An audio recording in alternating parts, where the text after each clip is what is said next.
एक लाली कथा में आती है, आप विश्वास नहीं मानेंगे, वो ऐसा ऐसा चिंतन करती है, कभी कभी मुझे बताती है तो मैं प्रफुल्लित हो जाता हूं। एक बार उसने क्या चिंतन किया, महाराज जी हमेशा ठाकुर जी और श्री जी पूर्णिमा पे क्यों मिलते हैं, अमावस्या पे क्यों नहीं मिलते? मैंने कि लाली अमावस्या पे लाला दिखते ना होंगे, कारे कारे, उस समय लाइट तो होती नहीं है, और अमावस्या पे चंद्रमा है नहीं, और ठाकुर जी दिखते नहीं होंगे, इसलिए अमावस्या पर कोई ऐसी क्रिया। तो बोली तो फिर अमावस्या को नींद कैसे आती होगी, कितना विरह होता होगा श्री जी को कि आज तो ठाकुर जी मिले नहीं।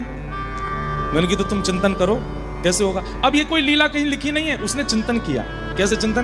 बोले महाराज जी एक दिन अमावस्या को मिले, ठाकुर जी आए, श्री जी कह रही है श्याम सुंदर कहाँ हो, रात हो रही अंधेरा। ठाकुर जी इतने में हंस गए तो दांत अच्छा जे खड़े, आओ बैठो। फिर किशोरी जी के मन में क्षोभ है, ठाकुर जी को बड़ी बड़ी शर्म भी आ रही है, क्यों मैं इतना कारो काई क्यों कि अमावस्या पे दिखूं ही ना हूं। तो किशोरी जी को एक प्रेम में स्वभाव होता है ना कि जब प्रेमी को संकोच होता है तो दूसरा प्रेमी उसको सहज करता है कि तुम संकोच मत करो, इतना कोई बड़ी बात थोड़ी है। तो किशोरी जी कह रही हैं आप संकोच क्यों? नहीं श्री जी, मुख आपके काजे और भी सुंदर सुंदर वर है सके, आपने जे कन्हैया ही काई कुछ सुनो, देखियो अमावस्या पे दिखूं ही ना हूं मैं। तो श्री जी के मन में आई इतना संकोच कर रहे हैं, कुछ होना चाहिए। तो श्री जी तो विचार करती हैं, तुरंत सब कुछ प्रकट हो जाता है। इतने में असंख्य जुगनू उड़ते हुए आ गए। जुगनुओं में डिम डिम डिम डिम एक प्रकाश होता है, और सब जुगनुओं का झुंड आकर के श्री जी के सामने बैठ गया। श्री जी ने इतने में विचार किया, आओ श्याम सुंदर आपको श्रृंगार करूं, और दिन तो तिलक से, चंदन से, मोतिन से, आभूषण से श्रृंगार, आज आओ।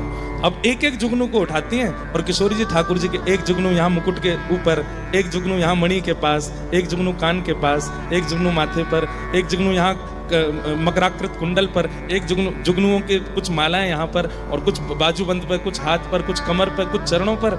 जैसे ही जुगनून ते श्रृंगार कियो, ठाकुर जी मंदम मंदम श्याम सुंदर ऐसे मधुर लग रहे हैं, पीली पीली डिम डिम वो जुगनुओं की प्रकाश से इतने आनंदित हो रहे हैं। किशोरी जी इस रूप को देख करके बलैया ले रही हैं। तभी चंद्रमा ने विचार किया, अरे अमावस्या तू कितनी निर्दयी है, तू ठाकुर जी के और श्री जी के सुख के लिए प्रकट ना आ सके, तू पूर्णिमा को ना ला सके। तभी चिंतन देखिए, अमावस्या तो नहीं बदल सकती। तभी क्या हुआ, किशोरी जी ने ठाकुर जी की भुजा अपने कंधा पर रखी, अपने भुजा ठाकुर जी कंधा पे, ठाकुर जी चमक रहे हैं, किशोरी जी प्रेम भर करके देखती हैं, तो किशोरी जी का जो तेज है वो और ठाकुर जी को प्रकाशित करने लगता है। दोनों युगल का प्रकाश सामने बह रही यमुना जी पर पड़ता है, और जैसे ही कोई लाइट शीशा पर डालो तो रिफ्लेक्ट होकर के ऊपर जाती है। तो श्री जी और ठाकुर जी का प्रकाश जैसे ही जमुना जी पर पड़ा, जमुना जी ने उसी प्रकाश को रिफ्लेक्ट कर दिया आकाश की ओर, और जहां चंद्रमा अमावस्या का था वहीं पूर्णिमा हो गई, और पूर्णिमा में पुनः ठाकुर जी का रास विहार हो गया। हम करते हैं ऐसे चिंतन।